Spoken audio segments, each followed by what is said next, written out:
మనము విశ్వాసాన్ని కాపాడుకుందాం, పరిశుద్ధత కాపాడుకుందాం, ఆయన యొక్క చిత్తానికి లోబడదాం. ఓకే, దేవునికి స్తోత్రం. క్రిస్మస్ దినాల్లో ఉన్నాము.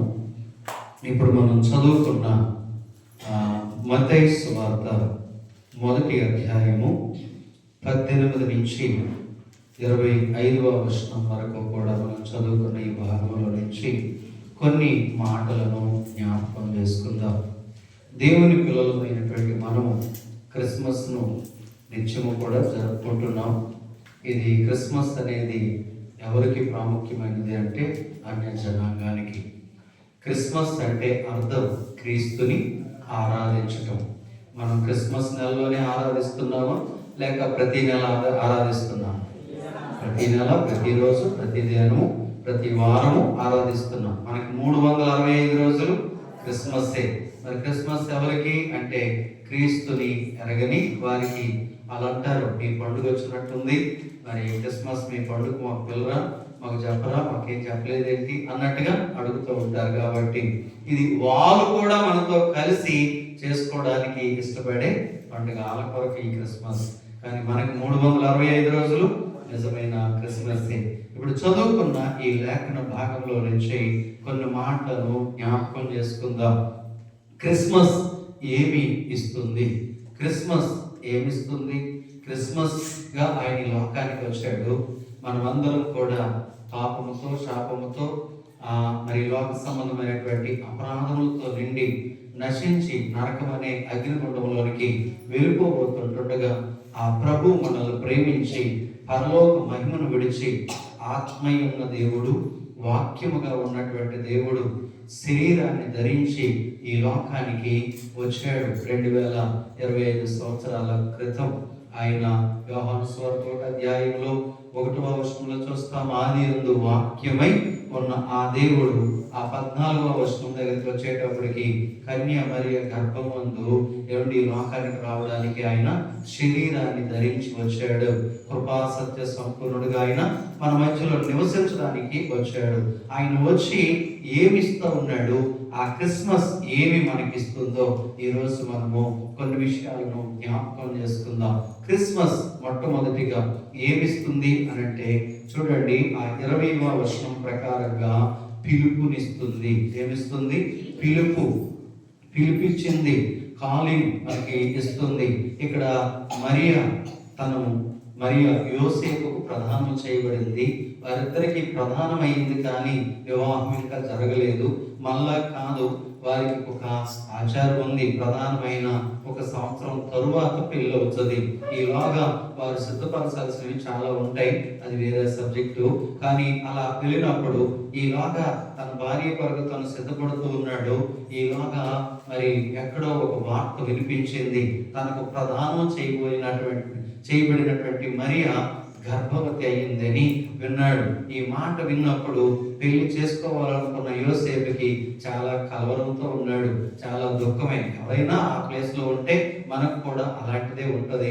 అయితే ఆయన ఏమైపోతున్నాడు తెలుసా?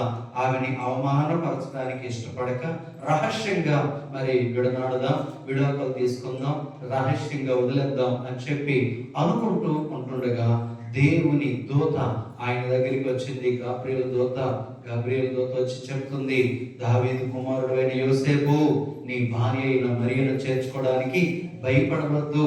ఆమె గర్భం ధరించింది పరిశుద్ధాత్మ వలన, పరపురుషుని వలన కాదు అని ఇలాగ చెబుతూ ఆయనకు ఒక కుమారుడు పుడతాడు. ఆయనకి యేసు అని పేరు పెడతావు.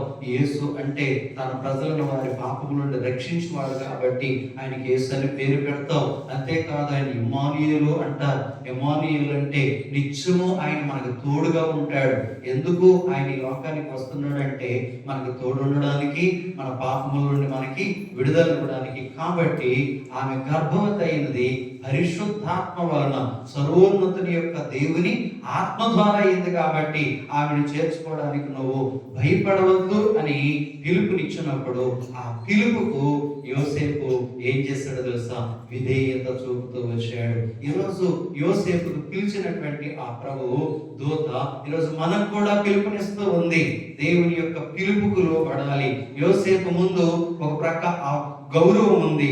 లోకమంతా కూడా ఇప్పటి వరకు యోసేపు చాలా మంచివాడు, చాలా మంచి క్యారెక్టర్ కలిగిన వాడు అని చెప్పి యోసేపు గౌరవంగానే చూస్తూ ఉన్నారు. కానీ ఇప్పుడు ఒక గర్భవతి అయినటువంటి వ్యక్తిని వివాహం చేసుకోవడం, ఆవిడని చేర్చుకోవడం అంటే ఇప్పుడు గౌరవం ఏమైపోతుంది?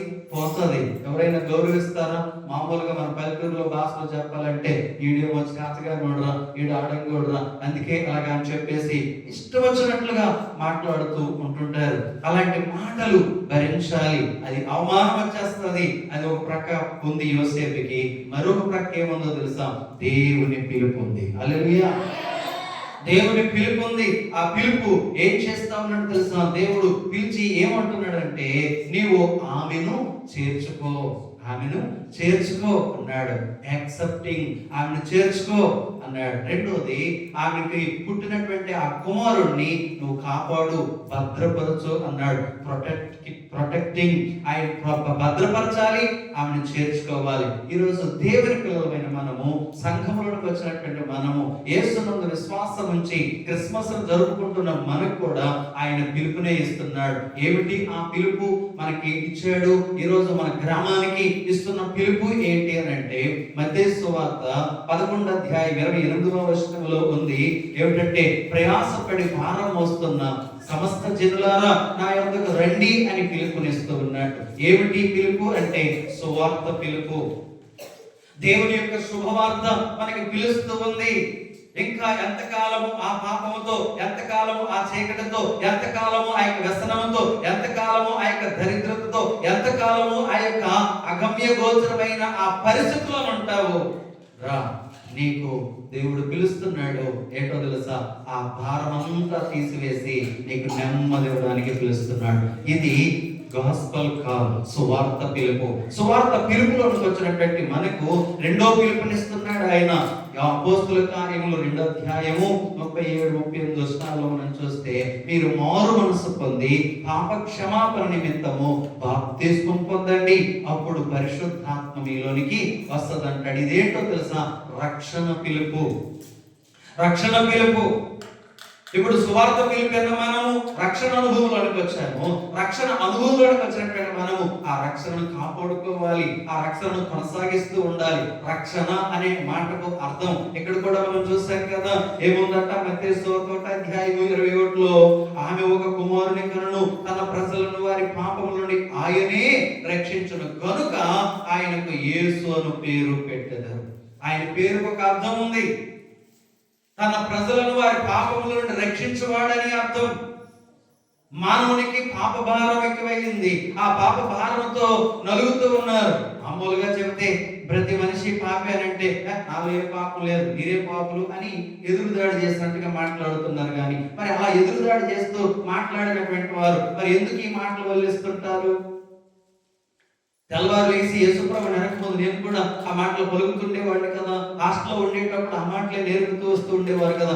ఏమిటి ఆ మాటలు అంటే, పాపోహం పాప కర్మ పాపాత్మ పాప సంభవం రాగి మా కృపయా దేవ శరణాగతి వస్తల. నా పాపంలో ఉన్నాను, పాపములోనే జీవిస్తున్నాను. ఈ పాపములోనే నాకు విడుదలిచ్చే ఒక దేవుడు కావాలి. ఓ కరుణ కలిగిన దేవాన్ని శరణదొచ్చుతున్నాను అన్నట్లుగా ఆయన వైపు చూస్తున్నాము. నేను చదువుకున్నప్పుడు కూడా మాటలే చెప్తున్నారు. అసతోమ సద్గమయ, తమసోమ జ్యోతిర్గమయ, మృత్యోర్మ అమృతాంగమయ. ఓం శాంతి శాంతి. నా యొక్క గతమేమో ఏమండి? అసత్యములో ఉన్నాను, నాకు సత్యమును ప్రసాదించు. నా యొక్క వర్తమానం నీకు ప్రస్తుతం ఉన్నటువంటిది, చీకటిలోనే బ్రతుకుతున్నాను, నాకు వెలుగును ప్రసాదించు. నా యొక్క భవిష్యత్తు, నా ముగింపు ఏమండి? మరణముంది, నరకముంది. ఆ నరకమును తప్పించి మృత్యోర్మ అమృతాంగమయ్య, ఆ యొక్క మరణమును తప్పించి ఆ స్వర్గాన్ని నాకు ప్రసాదించు అని చెప్పి అడుగుతున్నాం కదా. కాబట్టి ఇప్పుడు పాపముతో ఉన్నటువంటి ప్రజలకు ఒక పిలుపునిస్తున్నాడు. నీ పాప భారం నుండి విడుదల పొందు. క్రిస్మస్ ఏమిస్తుందో తెలుసా? నీకు పిలుపునిస్తుంది. ఇప్పుడు రక్షణ పిలుపును అందుకున్నటువంటి నీవు ఎందుకు ఆ రక్షణ నీకు కావాలంటే ఆ శిక్ష నుండి తప్పించేది. రక్షణ అంటే అర్థం ఏంటో తెలుసా? రెండు ప్రాముఖ్యమైనటువంటి అర్థాలు ఉన్నాయి. రక్షణలో దాగి ఉన్నటువంటి అర్థము, ఒకటోది పాప క్షమాపణ దొరుకుతుంది, రెండోది మోక్ష ప్రాప్తం దొరుకుతుంది. అది రక్షణ. శిక్ష నుండి తప్పించబడ్డం, నరకమైన శిక్ష నుండి తప్పించబడి నువ్వు మోక్షానికి అర్హత సాధింపజేస్తుంది ఈ రక్షణ. దేవుడు నిన్ను పిలుస్తున్నది రక్షణ పిలుపుతో. ఒకటోది సువార్త పిలుపుకు నువ్వు లోబడి నువ్వు వస్తే, రెండో పిలుపు రక్షణ పిలుపు, మూడో పిలుపు ఏంటో తెలుసా? హెబ్రీయులకు ఆయన మనం చూసినట్లయితే దేవుని వాక్యంలో ఉంటది. రోమా పత్రిక 1వ అధ్యాయము 7వ వచనంలో మనం చూస్తే, పరిశుద్ధులుగా ఉండుటకు పిలువబడిన వారు అంటాడు. పరిశుద్ధమైన పిలుపు. రక్షించబడిన నీవు పరిశుద్ధమైనటువంటి బ్రతుకు బ్రతికితే, పరిశుద్ధంగా జీవించడానికి ఇష్టపడితే, దేవుని యొక్క వాక్య ప్రకారంగా పాపానికి, లోక వ్యసనాలకి, లోక ఆచారాలకి, లోక అలవాట్లకి, లోకములో ఉన్నటువంటి ఆకర్షణలకి నువ్వు దూరంగా బ్రతకడానికి ఇష్టపడి నీ పవిత్రతను కాపాడుకోగలిగితే, దేవుడిచ్చిన రక్షణ ద్వారా వచ్చిన ఆ పరిశుద్ధతను కాపాడుకోగలిగితే ఏమవుతావో తెలుసా? ఆ పరిశుద్ధులుగా, అందుకే మనల్ని పిలిచాడు ఆయన. పరిశుద్ధులుగా ఉండటకే పిలువబడ్డాం అంటాడు. మొదటి దశలోనికి రాసిన పత్రిక 4వ అధ్యాయం 7వ వచనంలో ఉంటది. మనం పరిశుద్ధులుగా ఉండటకే పిలువబడ్డాం కానీ అపవిత్రులుగా ఉండటకు పిలువబడలేదు. ఇప్పుడు ఈ పరిశుద్ధంగా బ్రతికే వారి జీవితాల్లో ఏముందో తెలుసా? ఏమి సిద్ధపరిచాడో తెలుసా? ఆయన పిలుస్తూ ఉన్నాడు. దేని కొరకో తెలుసా? హెబ్రీయులకు రాసిన పత్రిక 3వ అధ్యాయం 1వ వచనంలో ఉన్నది, పరలోక పిలుపుతో పిలుస్తున్నాడు. పరలోక సంబంధమైన పిలుపు అంటే మనల్ని పరలోకములో ఉంచుట కొరకు ఆయన పిలుస్తున్నాడు. క్రిస్మస్ ఏమిస్తుందో తెలుసా? పిలుపునిస్తుంది. ఆ పిలుపులో దాగి ఉన్న ఆ అంతర్మర్మం ఏంటంటే, సువార్త పిలుపునిచ్చి మనం దేవునికి దగ్గరగా చేస్తుంది, రక్షణ పిలిపించి దేవునితో ఐక్యపరుస్తుంది. ఏమండి? పరిశుద్ధ పిలుపునిచ్చి దేవుని పోలికలోనికి మారుస్తుంది. పరిశుద్ధ పిలుపు పొందుతున్నటువంటి మనం పరలోకపు పిలుపునిచ్చి ఆ పరలోకానికి వారసులుగా మనల్ని సిద్ధపరుస్తుంది. క్రిస్మస్ ఏమిస్తుంది? పిలుపునిచ్చింది. హల్లెలూయా. మరి ఈరోజు ఆ పిలుపును అందుకొని ఈ స్థలంలోకి మనం వచ్చాము. ఇంకా ఈ శబ్దం తరంగము ద్వారా వింటున్న వారు, నీ కొరకే దేవుడు పిలుస్తూ ఉన్నాడు. ఆలోచించు. మనం చేయవలసింది, లోపలికి వచ్చినటువంటి మనం చేయవలసింది ఏంటో తెలుసా? యోసేపుతో దేవుడు అంటున్నాడు, ఆమెని యాక్సెప్ట్ చేయి, ఆమెను చేర్చుకో. రెండోది అంటున్నాడు, ఆ పుట్టే బిడ్డను భద్రపరచు అన్నాడు. సంఘముగా మనం కూడా చేయాల్సింది ఈరోజు అదే. నాశనానికి వెళ్ళిపోతున్నటువంటి స్నేహితులను దేవుని సన్నిధికి చేర్చాలి సువార్త ద్వారా, మన సాక్ష్యం ద్వారా. రెండోది, లోపలికి వచ్చినటువంటి వారిని మరలా దుష్టుడు బలహీనపరిచి ఎత్తుకొని పోకుండా, దుష్టుడు వారిని నాశనం చేయకుండా వారిని వాక్యం చేత, ప్రార్థన చేత భద్రపరచాలి. దేవునికి స్తోత్రం. క్రిస్మస్ ఏమిస్తుందో తెలుసా? పిలుపునిచ్చింది. ఈరోజు ఆ పిలుపుకు నువ్వు లోబడాలి. అప్పుడే నీవు జీవితంలో మేలులు అనుభవిస్తావు. రెండోది, క్రిస్మస్ ఏమిచ్చిందో చూడండి. ఆ 19వ వచనం మనం చూస్తే, ఆమె భర్త అయిన యోసేపు నీతిమంతుడై ఉండి నీతినిస్తుంది. నీతినిచ్చింది. దేవుని వాక్యం చెబుతుంది. దేవుని లేఖనం చెప్పిన మాట ఏంటో తెలుసా? రోమా పత్రిక 3వ అధ్యాయం 11వ వచనంలో, నీతిమంతుడు లేడు, ఒక్కడునూ లేడు. నిజమే, ఒక్కడు కూడా లేడు. ఎందుకంటే మనుషులమైన మనమందరూ కూడా జన్మ, కర్మ, పాపము కలిగిన వారమే. ప్రతి మనిషికి కూడా ఏమిటి? జన్మ, కర్మ, పాపములు కలిగిన వారమే. వేదం ఇలా చెబుతుంది, జన్మనో జాయతే శూద్రః, కర్మనో జాయతే ద్విజః అని. మనం జన్మ, కర్మ, పాపములు కలిగిన వారమే. మనమందరము కూడా ఏమిటి? ఆ పాపపు చీకటి మన జీవితాలను ఆవరిస్తూనే ఉంది. అందరూ కూడా పాపము కలిగిన వారమే. ఇప్పుడు ప్రభువు మనల్ని పిలుస్తూ ఉన్నాడు. ఏంటో తెలుసా, ఆ పిలుపుకు మనం లోబడి నీతిగా మారుస్తున్నాడు. ఎలా నీతిగా మారుతామో తెలుసా? మనం ఎప్పుడు నీతిమంతులుగా మారగలమో తెలుసా? ఒక పాపముతో, అపవిత్రతతో, అవిధేయతతో ఉన్న వ్యక్తి నీతిమంతులుగా మార్చబడకపోతే ఆ స్వర్గలోకము, ఆ పరలోకానికి చేరడానికి అవకాశం ఉండదు. ఇప్పుడు మనల్ని ఎవరు నీతిమంతులుగా చేయగలరంటే మనం చేసే దాన ధర్మాలు, మనం చేస్తున్న పుణ్యకార్యాలు, లేక మనకున్నటువంటి టాలెంట్స్, మనకున్నటువంటి విద్య, లేకపోతే మనకున్న ధనము మనల్ని నీతిమంతులుగా చేయదు. కానీ మరలా దేవుడే మనల్ని నీతిమంతులుగా చేయటం కొరకు పరలోకము నుండి లోకానికి ఆయన వచ్చాడు. యేసుక్రీస్తు వచ్చి మనల్ని పిలుస్తూ ఉన్నాడు. రెండోది, యేసుక్రీస్తు మనల్ని వచ్చి నీతిమంతులుగా చేరుస్తూ ఉన్నాడు, నీతిమంతులుగా చేస్తున్నాడు, నీతినిచ్చాడు. ఎలా నీతి ఇచ్చాడో చూడండి. రోమా పత్రిక 3వ అధ్యాయము 24వ వచనంలో ఉంది, ఆయన కృప చేతనే మనం నీతిమంతులుగా తీర్చబడుతున్నాం. దేవుడు ఈ భూమి మీదకి వచ్చి మనల్ని నీతిమంతులుగా చేయటం కొరకు మనకి ఏమిచ్చాడో తెలుసా? నీతిగా చేయటం కొరకు ఆయన కృప చూపించాడు. ఆయన కృపే, ఆయన కనికరం ద్వారానే మనం నీతిమంతులుగా మారాం తప్ప మనంతటా మనం చేసిన ఏది కూడా మనం నీతిమంతులుగా చేయలేదు. రెండోది, మనం నీతిమంతులుగా చేయటం కొరకు రెండోది ఆయన ఏం చేశాడో తెలుసా? అదే రోమా పత్రిక 5వ అధ్యాయం 9వ వచనంలో ఉంటది, ఆయన రక్తము వలన ఇప్పుడు మనం నీతిమంతులుగా తీర్చబడుతున్నాం. ఆయన కృప, ఆయన రక్తము మనుషులను నీతిగా మారుస్తూ ఉంది. ఇప్పుడు ఆయన నీతిని ఇవ్వడానికి ఆల్రెడీగా 2025 సంవత్సరాల క్రితం ఈ లోకానికి వచ్చి నీతిని మన కొరకు సిద్ధపరిచి ఇచ్చేసాడు. ఇప్పుడు ఆ నీతిని మనము ఎప్పుడు అనుభవిస్తాము, ఆ నీతిని ఎప్పుడు మనం పొందుకోగలుగుతాము అని అంటే అదే రోమా పత్రిక 5వ అధ్యాయం 1వ వచనంలో ఉంటది. ఏం చేయాలట? ఆ నీతినిచ్చే ఆ యేసునందు విశ్వాసం ఉంచాలి. విశ్వాసం ద్వారా మనం నీతిమంతులుగా మార్చబడతాం. విశ్వాసం ద్వారా నీతిమంతులుగా మనల్ని చేస్తుంది ఆ విశ్వాసము. అంతేకాదు, ఇంకా మనం చూస్తే ద్వితీయోపదేశ కాండంలో మనం చూడగలుగుతాం. 6వ అధ్యాయం 25వ వచనంలో ఉంటది.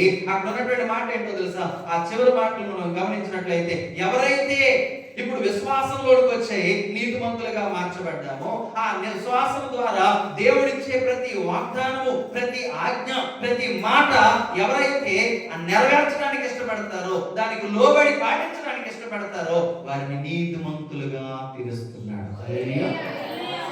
విశ్వాసం ద్వారా నీతిమంతులు అవుతున్నాం. దేవుని మాట, దేవుని ఆజ్ఞ పాటించుట ద్వారా మనము నీతిమంతులుగా మార్చబడుతున్నాం. అప్పుడు మన జీవితాలలో నీతిమంతులు అనే సాక్ష్యం పొందుతాం. బైబిల్లో అలాంటి సాక్ష్యం పొందిన ఒక వ్యక్తి ఉన్నాడు. సాక్ష్యం పొందినటువంటి ఒక వ్యక్తి ఉన్నాడు. యోసేపు ఎలాగైతే నీతిమంతుడని సాక్ష్యం పొందాడో, ఇలా చాలా మంది భక్తులు ఉన్నారు. ఒక భక్తుడి గురించి చెబుతాను నేను. ఆదికాండం 7వ అధ్యాయం 1వ వచనంలో ఉంది. అక్కడ అంటాడు, నోవాహు ఈ తరములో నీ ఒక్కడవే నీతిమంతుడవు అన్నాడు. చప్పట్లు కొట్టి దేవుని స్తుతించాలి. ఈ తరములో నీ ఒక్కడవే నీతిమంతుడవు అన్నాడు. ఎందుకు నీతిమంతుడని దేవుడు సాక్ష్యం చెప్పాడు? ఎందుకు నీతిమంతుడని దేవుడు సాక్ష్యం చెప్పాడు అని అంటే, ఆయన ఆదికాండము 6వ అధ్యాయము 8, 9 వచనాల్లో మనం చూస్తే అక్కడ ఉంటది, నీతిగా జీవించాడు. ఎప్పుడైతే విశ్వాసం ద్వారా నీతిని పొందుకున్నాడో, దేవుని ఆజ్ఞలు పాటించడం వలన నీతిమంతుల జాబితాలో చేర్చబడ్డాడో, ఆయన కృప ద్వారా, ఆయన రక్తం ద్వారా ఇచ్చినటువంటి ఆ యొక్క నీతిని ఇప్పుడు ఏం చేశాడో తెలుసా? నీతిగా బ్రతకడానికి ఇష్టపడుతూ ఉన్నాడు. ఈరోజు మనుషులుగా మన నీతి ఎంత గొప్పదో తెలుసా? మన నీతి ఎలాంటిదో తెలుసా? చెప్పనా? మీ పక్కింటి కోడి మీ ఇంటి దగ్గర గుడ్డు పెట్టేసింది అనుకోండి, ఏం చేస్తారు మీరు? ఏం చేస్తారు? మీ పక్కింటి కోడి మీ ఇంటి దగ్గర గుడ్డు పెడితే ఏం చేస్తారు? చాలా రోజులకి దొరికింది నాటుకోడి గుడ్డు అని చెప్పి కొత్త గుడ్డులు పెట్టి ఆమ్లెట్ వేసుకొని తినేద్దాం. ఈలోగా సాయంత్రం ఆవిడ వస్తుంది. వచ్చిన తర్వాత అంటది, వదిన మా కోడి గుడ్డు పెట్టింది ఏంటండి? వాళ్ళు ఒక్కొక్కరిని అలా అడుగుతుంటే, నాకేం తెలుసు, మాకు తెలియదు అని చెప్పేసి అంటారు. అయిన తర్వాత ఆవిడకి బాధ వేసి కొంచెం ఆవిడ భాషలో ఆవిడ ఆ కోడి గుడ్డు కొరకు ఆవిడ యొక్క బాధను వెళ్ళగొక్కుతుంటారు. కొంచెం ఆవిడ బాధను కప్పుతూ తిప్పుతూ ఉంటుంది. ఇప్పుడు ఈ గుడ్డు తిన్న ఆవిడ ఏం చేయాలి? అక్కయ్య తక్కువ, వదినైతే వదిన, పిన్నో తల్లి ఏదో వరుస అవుతారు కదా, పక్కింటో లేదు కాబట్టి వదిన తొందర పెడతట్టుకు నేనే తినేసాను కక్కుర్తి బుద్ధి కలిగి ఒక 10-20 రూపాయలు ఇచ్చేస్తారులే, నేనే తీస్తాను తిట్టుకో అని చెప్పేసి అంటాం నీతి నిజంగా ఉంటే. కానీ మన నీతి ఎలాంటిదో తెలుసా? మీరు ఎలాంటి నీతిమంతులు మీరే. ఎలాంటో తెలుసా? ఆవిడ అలాగా కోడి గుడ్డుపోయిందని తిడుతుంటే ఇప్పుడు మీరేమంటారో తెలుసా? చీపురు కట్ట చూడు ఎలా రాలిపోతుందో. చీపురు కట్ట రాలిపోద్దా? కుక్క చూడు ఎలాగో ఏమిటి గెంతులు వేసేస్తుందనంట. కుక్క గెంతులు వేస్తుందా? ఇది మన నీతి. నీతి అంటే అర్థం ఏంటో తెలుసా? నీది కానిది ఏది నువ్వు ఆశించకూడదు, నీదైనది ఏది నువ్వు వదులుకోకూడదు. అది నీతి. దేవునికి స్తోత్రం. యోసేపు ఏమిటి? నోవాహు నీతిగా బ్రతుకుతున్నాడు. 108 సంవత్సరాలు ఆ జలప్రలయం వచ్చేంత వరకు కూడా ఆ లోకమంతా కూడా తినుచు త్రాగుచు పెళ్లి చేసుకుంటూ వాయా వరుసలు లేకుండా ఇష్టానుసారంగా పాపంతో పెరుగుతూ జీవిస్తూ ఉంటే నోవాహు మాత్రం ఆ పాపం అంటకుండా నీతిగా జీవిస్తూ ఉన్నాడు. దేవుడు సాక్ష్యం చెప్తున్నాడు. నీతిగా జీవించినటువంటి ఆయన రెండోది ఏం చేశాడో తెలుసా? 2 పేతురు రాసినటువంటి పత్రిక 2వ అధ్యాయం 5వ వచనంలో ఉంటది. ఏమిటి? నీతిని ప్రకటిస్తూ వచ్చాడు ఆయన. నీతిమంతులుగా తీర్చబడిన వారిలో ఈ లక్షణాలు కలిగి ఉండాలి. నీతిని ప్రకటిస్తూ ఉన్నాడు ఆయన. అందుకే దేవుడు ఆయన గురించి సాక్ష్యం చెబుతున్నాడు. ఆయన నీతిమంతుడని నీతిని ప్రకటిస్తున్నాడు. నీతిమంతుడిగా జీవిస్తున్నాడు, నీతిని ప్రకటిస్తూ ఉన్నాడు.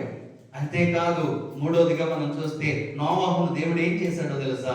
హెబ్రీయులకు రాసిన పత్రిక 11వ అధ్యాయం 7వ వచనంలో మనం చూస్తాం కదా. ఇప్పుడు ఏం చేశాడో తెలుసా? నీతికే వారసునిగా మార్చేశాడు. గట్టిగా చెప్పకూడదు. అందుకే దేవుడు సాక్ష్యం చెప్తున్నాడు నోవాహును గురించి. ఈరోజు యోసేపు గురించి కూడా దేవుడు చెప్తున్నాడు, అతడు నీతిమంతుడై. నీతిమంతులకు ఉండే లక్షణం ఏంటో తెలుసా? ఎదుటి వారిని ఎప్పుడు అవమానపరచవు. నీ తోటి వారిని ఎప్పుడు నువ్వు అవమానపరచవు.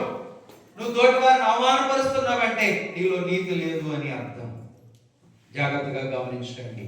క్రిస్మస్ ఏమిస్తుందో తెలుసా? నీతినిస్తుంది. హల్లెలూయా. నీతినిచ్చింది. ఎవరైతే ఆయన పిలుపును అంగీకరించి ఆ ప్రభువు దగ్గరికి వస్తారో, ఆ క్రిస్మస్ దగ్గరికి వస్తారో, ఆ క్రిస్మస్ అయిన క్రీస్తుని అంగీకరించడానికి ఇష్టపడతారో వారు నీతిమంతులుగా మార్చబడతారు. నీతిమంతుడిగా నువ్వు మార్చి తీర్చబడకపోతే నిత్య రాజ్యములోనికి నీకు అర్హత ఉండదు. దేవునికి స్తోత్రం.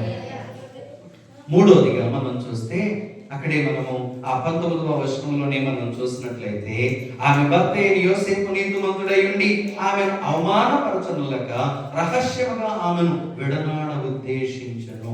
ఈ మూడోది ఏం కనబడుతుందో తెలుసా? క్రిస్మస్ ఏమిస్తుందో తెలుసా? దయ, కనికరాన్ని ఇస్తుంది. దయ కలిగిన మనసు, కనికరము కలిగిన మనసు మనకిస్తుంది. దయ కలిగిన వాడుగా మార్చేసింది.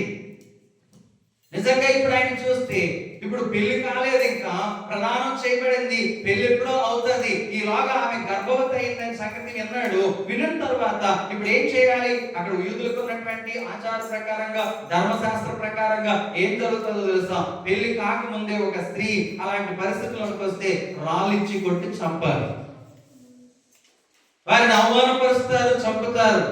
ఇలాంటి పరిస్థితుల్లో ఈయన కలిగి ఉన్నటువంటి ఆయన నిజంగా బహిరంగంగా చెప్పి, ఇదిగో నాకు ప్రదానం చేసినటువంటి ఆ స్త్రీ ఇలాంటి పరిస్థితిలో ఉంది కాబట్టి నేను ఎట్లా పెళ్లి చేసుకోగలనని తల్లిదండ్రులతోనూ చెప్పలేదు, తన స్నేహితులతోనూ చెప్పలేదు. ఆయన మనసులో అనుకుంటున్నాడు, అవమానపరచడం మంచిది కాదులే, మగోడిని కాబట్టి నాకు ఎట్లాగో పెళ్ళి అవుతుంది, ఒకవేళ అవమానపరిస్తే ఆవిడ జీవితం పోతుంది కాబట్టి అవమానపరచనని చెప్పేసి రహస్యంగా వదిలేద్దామని చెప్పి అనుకుంటూ ఉన్నాడు. అంటే ఆయన ఏం కనబడుతుందో తెలుసా? క్రిస్మస్ ఆయనకి ఏమిచ్చిందో తెలుసా? దయ, కనికరాన్ని ఇచ్చింది. దయ కలిగిన మనస్సు. ఈరోజు దేవుని పిల్లలుగా ఉన్నటువంటి మనకు కూడా ఏముండాలో తెలుసా? దయ ఉండాలి, కనికరం ఉండాలి.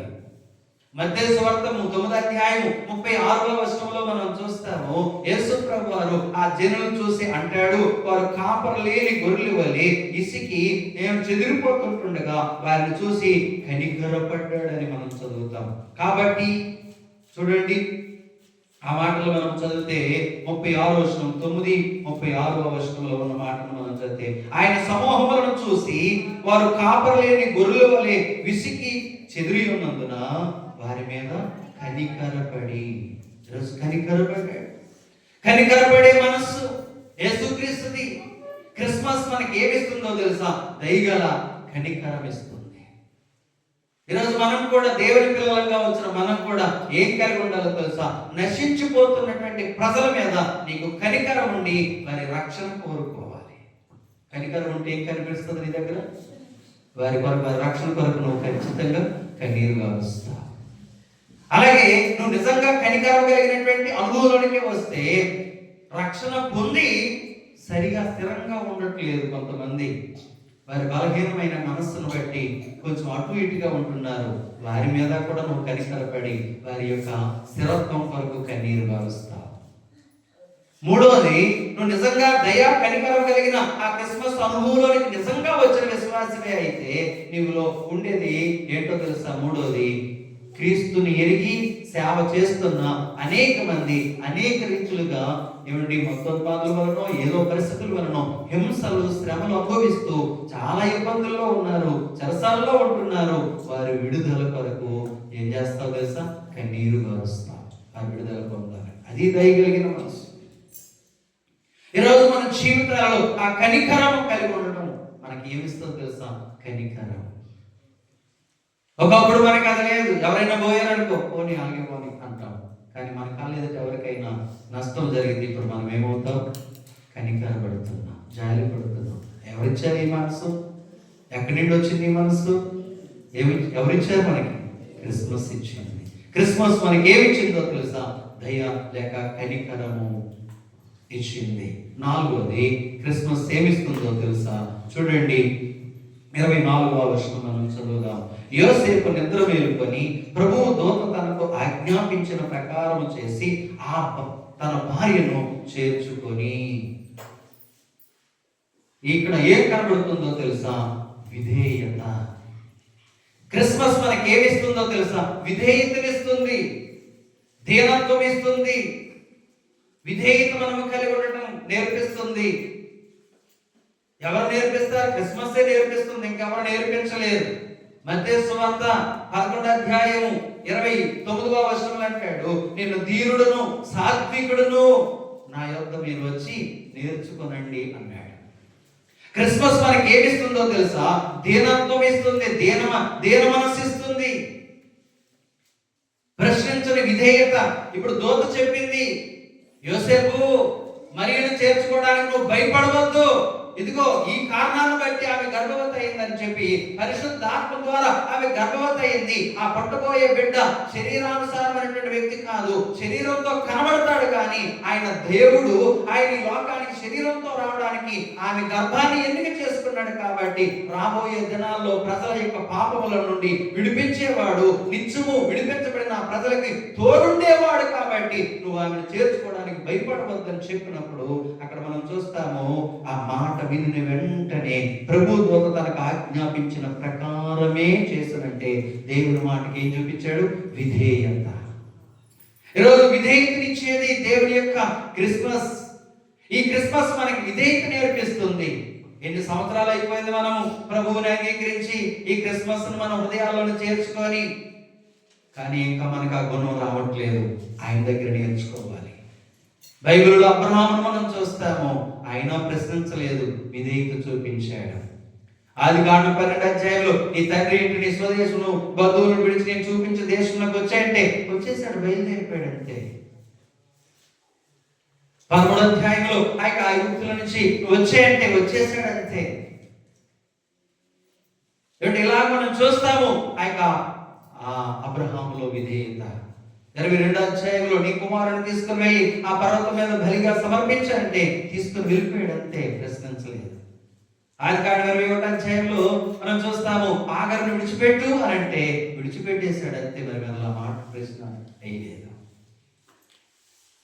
అక్కడే చూస్తాం 19వ అధ్యాయంలో నీకు పుట్టినటువంటి ఆ కుమారుని తీసుకుని వెళ్ళి సున్నతి చేయించంటే దేవుడు చెప్పిన వెంటనే సున్నతి చేయించేశాడు. విధేయత. ఈరోజు ఆ దీనత్వము, విధేయత మనం కలిగి ఉండాలి.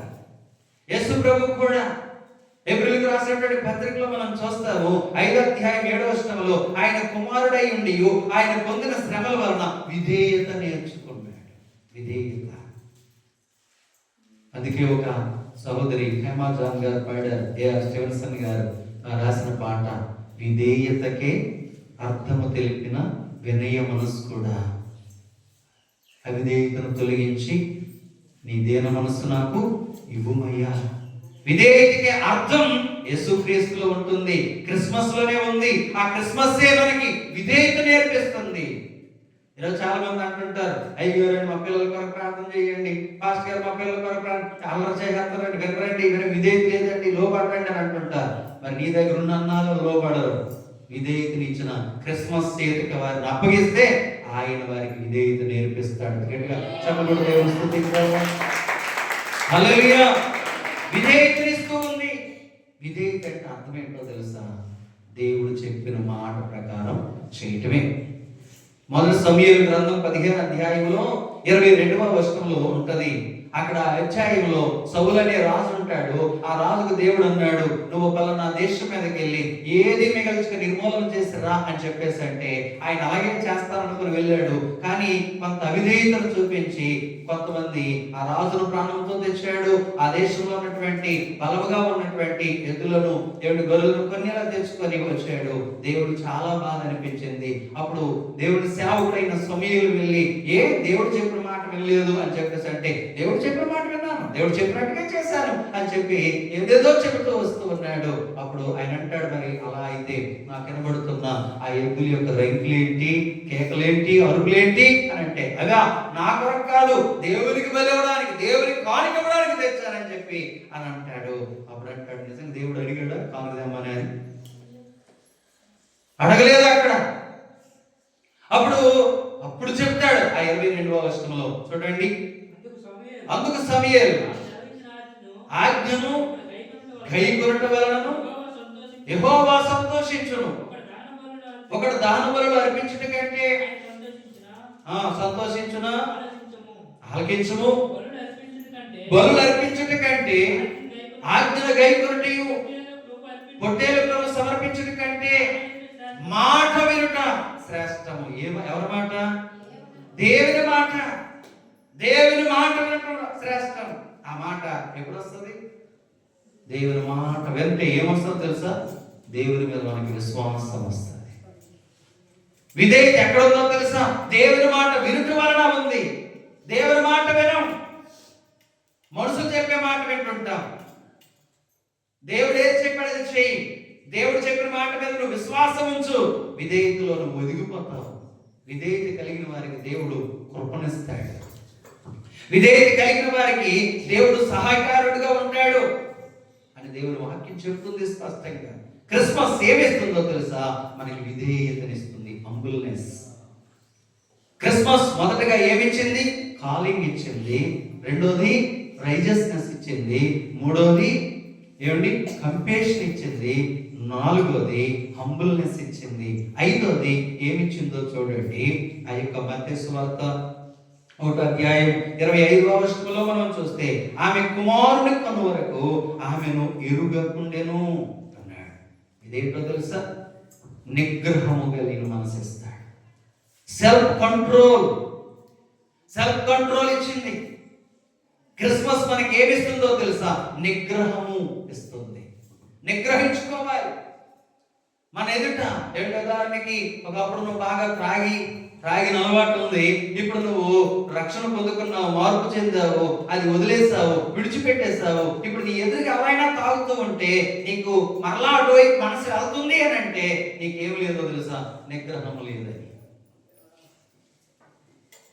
నిగ్రహాన్ని ఇస్తుంది, సెల్ఫ్ కంట్రోల్ ఇస్తుంది క్రిస్మస్. నిగ్రహించుకోవడానికి ఆయనే శక్తినిస్తాడు. ఒకప్పుడు చెడు వాటిని చూస్తూ వచ్చే వ్యక్తివి, ఇప్పుడేమో ఆ చెడు చూడకూడదని తీర్మానం చేసుకున్నావు. అయినా కూడా చెడువి నీ కళ్ళ ముందుకు వస్తుండేటప్పుడు నువ్వు చూడకుండా ఉండగలిగిన నిగ్రహం నీకు కలిగి ఉండాలి. అంటే ఆయనే ఇస్తాడు. 2వ తిమోతికి రాసినటువంటి పత్రిక 1వ అధ్యాయము 7వ వచనంలో మనం చూస్తాం కదా. చూడండి ఒకసారి ఆ మాట. 2వ తిమోతికి రాసిన పత్రిక 2వ తిమోతి 1వ అధ్యాయం 7వ వచనంలో ఉంటది. దేవుడు శక్తియు ప్రేమయు ఇంద్రియ నిగ్రహము కలిగిన ఆత్మనే మనకిచ్చాడు, కానీ తిరిగి తనము గల ఆత్మను, తిరిగి తనపు ఆత్మ ఇవ్వలేదా? ప్రతిదానికి భయపడిపోతుంటారు.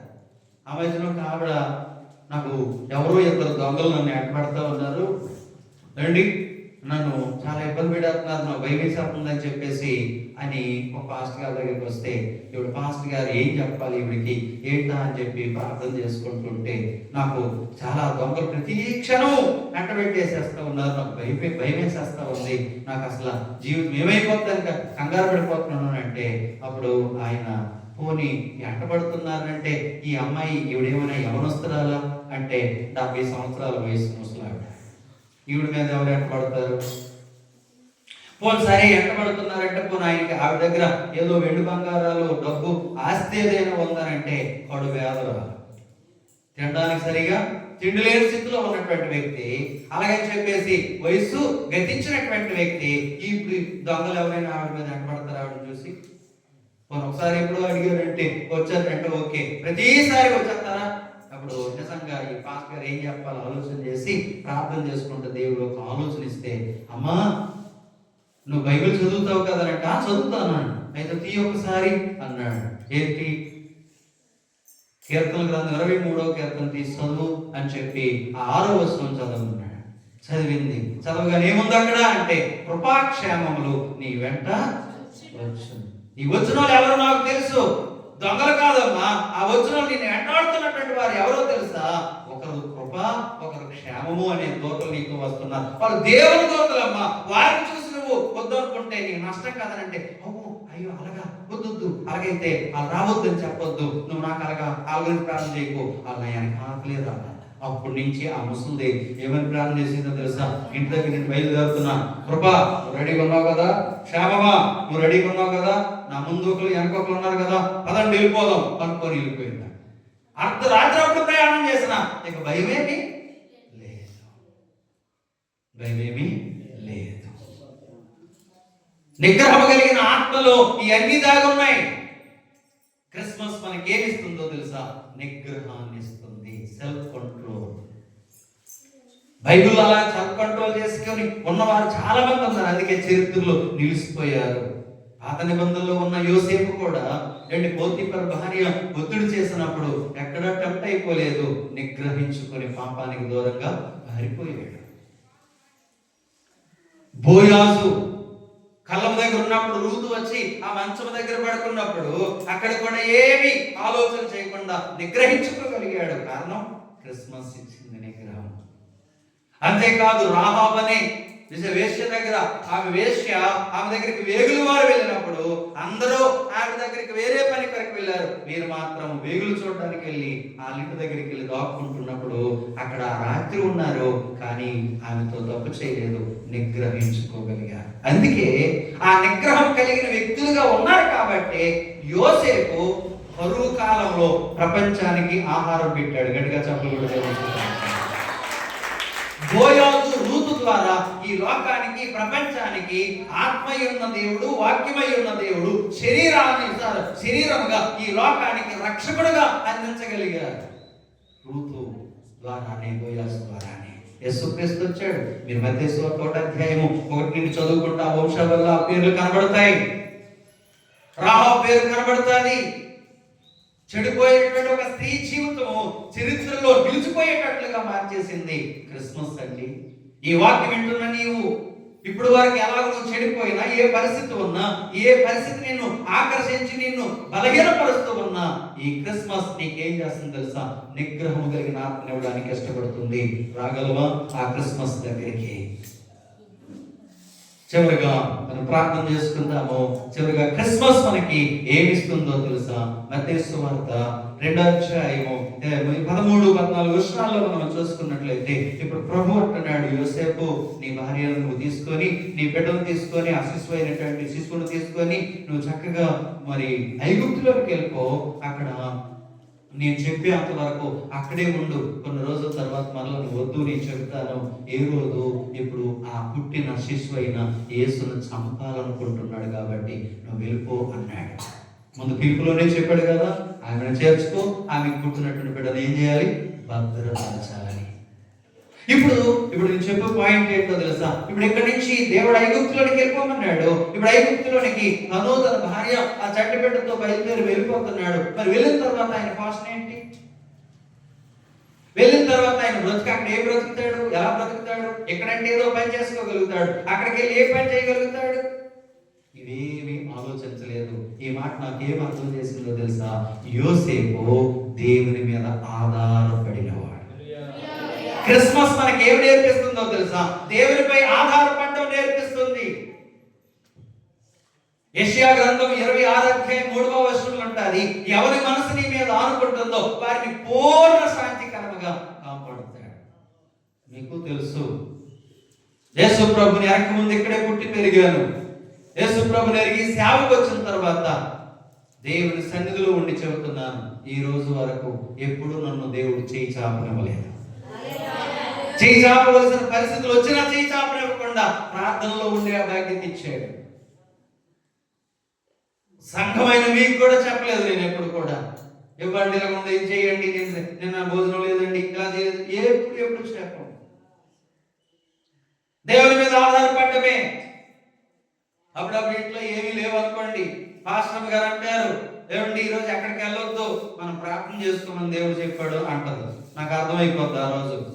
అంటే ఇంట్లో ఏమి అన్నీ అయిపోయి ఏమి లేవు కాబట్టి ఇప్పుడు బయట ప్రాబ్లమ్స్ అన్ని పక్కన పెట్టి ఆ రోజు అంతా ప్రార్థనలో ఉంటాం.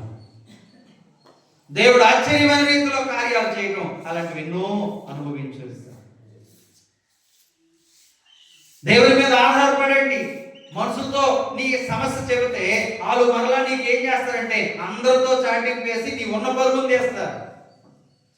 మనుషులతో చెప్పొద్దు. దేవుని మీద ఆధారపడిన వారు ఎప్పుడు కూడా అన్యాయం అయిపోవరు. దేవుని మీద ఆనుకున్న వారిని ఎప్పుడు కూడా విడిచిపెట్టేయడు. దేవుని వాక్యం చెప్తుంది, ఆయన వద్దకు వచ్చిన వారిని ఎప్పుడు త్రోసివేసేయడట. సింహం పిల్లలైనా లేవుగా ఉంటాయేమో కానీ నా పిల్లలు ఎప్పుడు లేవగలరు అన్నాడు. ఆకాశ పక్షులను చూడండి, అవి ఎత్తవు, కోయవు, గరిసెల్లో కూర్చుకోవు, కానీ వాటిని పోషించట్లేదా నేను? మీరు వాటికంటే శ్రేష్ఠులు కదా అన్నాడు. దేవుని మీద ఆధారపడడం నేను ఇంకా మరి ఇంకే ఆలోచన చేయలేదు. దేవుని మీద ఆధారపడుతూ దేవుడే ఇస్తే తింటాను లేకపోతే లేదు అనుకొని యోసేపు బయలుదేరిపోయాడు. క్రిస్మస్ ఏం నేర్పిస్తుందో తెలుసా? దేవుని మీద ఆధారపడటం నేర్పిస్తుంది. క్రిస్మస్ చివరిగా 7వదిగా ఏమి నేర్పిస్తుందో తెలుసా? మనకి ఏమి నేర్పిస్తుందో తెలుసా? బాధ్యత నేర్పిస్తుంది. బాధ్యత నేర్పిస్తుంది.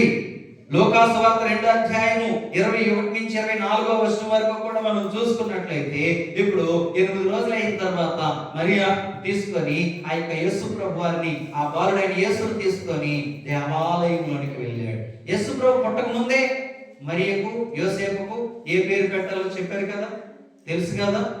తెలుసా తెలియదా? కానీ వారికి తెలుసు కాబట్టి ఇక మరి ఇంకెందుకు లేదు దేవాలయంలో కనుక్కోలేదు. దేవుని మందిరానికి వెళ్ళి దేవుని సేవకుడి చేతిలో పెట్టి ఇదిగో ఈ పేరు పెట్టండి అని చెప్పి అప్పగిస్తూ వచ్చారు. ఇది నాకేం కనిపిస్తుందో తెలుసా? బాధ్యత. కుటుంబ యజమానురాలుగా వారి బాధ్యత. సంఘ సహవాసంలో భక్తిని అలవర్చుకోవటం నేర్చుకుంటుంటారు. ఈరోజు బాధ్యత కలిగిన వారు భక్తిని నేర్చుకుంటారు. బాధ్యత లేని వారు భక్తిని పక్కన పెట్టేస్తూ ఉంటారు. ఈరోజు దేవుని యొక్క సన్నిధిలో క్రిస్మస్ మనకి ఏమిస్తుందంటే బాధ్యతనిస్తుంది, బాధ్యత నేర్పిస్తుంది. ఆ బాధ్యత మనల్ని భక్తిలోనికి నడిపిస్తుంది. హల్లెలూయా. ఆ భక్తి మనల్ని ముక్తిలోనికి చేర్చేదిగా మారాలి. క్రిస్మస్ మనల్ని పరలోక రాజ్యంలోనికి చేర్చడానికి ఇష్టపడుతున్నాడు. క్రిస్మస్ మనల్ని ఏం చేస్తాడో తెలుసా? ఎందుకు ఈ లోకానికి వచ్చాడు అని అంటే, ఆయన ఈ లోకానికి రావడం యొక్క ఉద్దేశం ఏంటి అని అంటే, మనకి పిలుస్తూ ఆ రక్షణ పిలిపించి, సువార్త పిలుపునిచ్చి, పరిశుద్ధులుగా మార్చి పరలోకాన్ని చేర్చుట కొరకే. ఎవరైతే ఆ క్రిస్మస్ ని ఈ రోజు చేర్చుకుంటారో, ఎవరైతే ఆ క్రిస్మస్ కి హృదయంలో చోటిస్తారో, వారి జీవితాలు ఏమవుతాయో తెలుసా? ఈ భూమి మీద ఉన్నన్నాళ్ళు సంతోషంతో ఆనందంతో బ్రతుకుతాము. ఈ లోకాన్ని విడిచిన తర్వాత దేవుడుండి ఆ పరలోక రాజ్యములో ఆయనతో యుగ యుగాలు ఆనందింపజేస్తాడు. ఆయన ఇంకా పసిబాలుడుగా లేడు. 2025 సంవత్సరాల క్రితం బాలుడిగా ఈ లోకానికి శరీరంగా వాక్యమై ఉన్నటువంటి ఆ ప్రభువు వచ్చాడు. ఆయన 33.5 సంవత్సరాలే జీవించాడు. ఆయన 33.5 సంవత్సరాలు జీవించి మనందరి పాపముల కొరకు, మనందరి యొక్క దోషముల నుండి, శాపముల నుండి విడుదల కొరకు ఆయన యజ్ఞ పశువుగా ఆ శిలువలో బలియాగమైపోయాడు. రక్తం చిందించకుండా నరుడికి పాప క్షమాపణ లేదు కనుక రక్తము చిందించడానికి కొరకే ఆత్మై ఉన్న దేవుడు, వాక్యమై ఉన్న దేవుడు, రక్త మాంసాలు లేవు కనుక ఇప్పుడు శరీరాన్ని ధరించుకొని వచ్చి మనందరి పాపముల కొరకు సిలువలో బలియాగమైపోయి ఆ సిలువలో మన కొరకు ఏం చేస్తూ ఉన్నాడు తెలుసా? ఆయన అమూల్యమైన రక్తమును కార్చాడు. ఆ రక్తమే మనల్ని నీతిమంతులుగా మారుస్తుంది. ఆ రక్తమే మనల్ని పాపక్షమాపణిస్తుంది. ఆ రక్తమే మనల్ని స్వస్థపరుస్తుంది. ఆ రక్తమే పరలోక రాజ్యానికి వారసులుగా సిద్ధపరుస్తుంది. ఇప్పుడు ఆయన ఉండే రాజ్యంలో మనం ఉండాలని అందుకు మనకి పిలుపునిచ్చాడు, నీతిగా మార్చాడు. ఆయన మనకి మనసులన్నీ ఇచ్చాడు. కాబట్టి జ్ఞాపకం చేసుకునండి, ఈ స్థలంలో ఉన్న నీవు గాని, ఈ స్వరం వింటున్నటువంటి నీవు గాని ఎంతకాలం ఆ వేదనతో ఉంటావు? దేవుడుండే ఆ రాజ్యంలోనికి చేరాలని ఆశ ఉంది. స్వర్గానికి వెళ్ళాలని, మోక్షానికి వెళ్ళాలని కోరుకుంది, ఆశ ఉంది. కానీ ఎవరిస్తారో తెలియక అక్కడే తొడుగులాడుతున్నావు. ఎలా దొరుకుతుందో తెలియక అక్కడే తిరుగులాడుతూ ఉన్నావు కదా. ఇదిగో అందుకొరకే క్రిస్మస్ గా 2025 సంవత్సరాల క్రితం ఈ లోకానికి వచ్చిన ఆ ప్రభువు మన పాపముల కొరకు సిలువలో బలియాగమై సమాధి చేయబడి 3వ దినాన్ని మృత్యుంజయుడిగా తిరిగి లేచి ఆయన పరలోకానికి ఆరోహణమై ఆయన మన కొరకు బంగారు వీధులు కలిగినటువంటి ఆ పట్టణాన్ని సిద్ధపరిచి ఇప్పుడు ఆయన అంటున్నాడు, నేను త్వరగా మీ మధ్యలోనికి వచ్చుచున్నాను. ఈసారి వస్తున్న దేనికో తెలుసా? నీ పాపముల కొరకు, నీ శాపముల కొరకు ఆయన మరలా సిలువలో ప్రాణం పెట్టడానికి రావట్లేదు, మన కొరకు బలి అయిపోవడానికి రావట్లేదు. ఆయన ఎందుకు వస్తున్నాడు తెలుసా? ఆయన పిలుపుకి లోబడి ఎవరైతే రక్షించబడతారో ఆ పరిశుద్ధులను ఆయనతో పరలోకం తీసుకొని వెళ్ళడానికి వస్తున్నాడు. ఆయన ఎందుకు వస్తున్నాడో తెలుసా? ఆయన పిలుపు వెనక ఆయన యొక్క స్వరానికి నిర్లక్ష్యంతో అవిధేయత చూపించి ఇంకా ఆయన ఇచ్చినటువంటి ఆ రక్షణ ఆశీర్వాదాన్ని త్రులనాడి దూరం చేసుకొని ఆ రక్షణ పొందుకోకుండా ఉన్న వారికి, అవిశ్వాసులకి తీర్పు తీర్చడానికి వస్తున్నాడు. తీర్పు భయంకరమైనది. ఆ తీర్పు తరువాత ఆరని అగ్ని గుండమని నరకంలోనికి వెళ్ళవలసి వస్తుంది. కనుక ఈరోజు నువ్వు తెలుసుకో, నీ ముందు క్రిస్మస్ ఏమిచ్చిందో 7 మాటలు జ్ఞాపకం చేశాడు. ఆ క్రిస్మస్ నువ్వు పొందుకుంటావో లేక ఆ క్రిస్మస్ బాలుడైనటువంటి క్రీస్తుగా వచ్చినటువంటి ఆ ప్రభువు ఇప్పుడు రారాజుగా రాబోతున్నటువంటి ఆ ప్రభువుని నీ హృదయంలో చేర్చుకుంటే నీ జీవితంలో ఆయనతో నిత్యము ఉంటావు. ఎంత ఘోరమైన స్థితిలో ఉన్నా, ఎంత పాపపు స్థితిలో ఉన్నా ఆయనకి నీ హృదయంలో చోటిస్తే ఆయన నీ రొచ్చు కంపు కొట్టిన నీ జీవితాన్ని యోగ్యంగా మార్చేస్తాడు. మోకరించండి, కళ్ళు మూసుకునండి, ప్రార్థన చేసుకుందాం. ఆ పశువుల పాకలో ఆయన జన్మించిన సమయంలో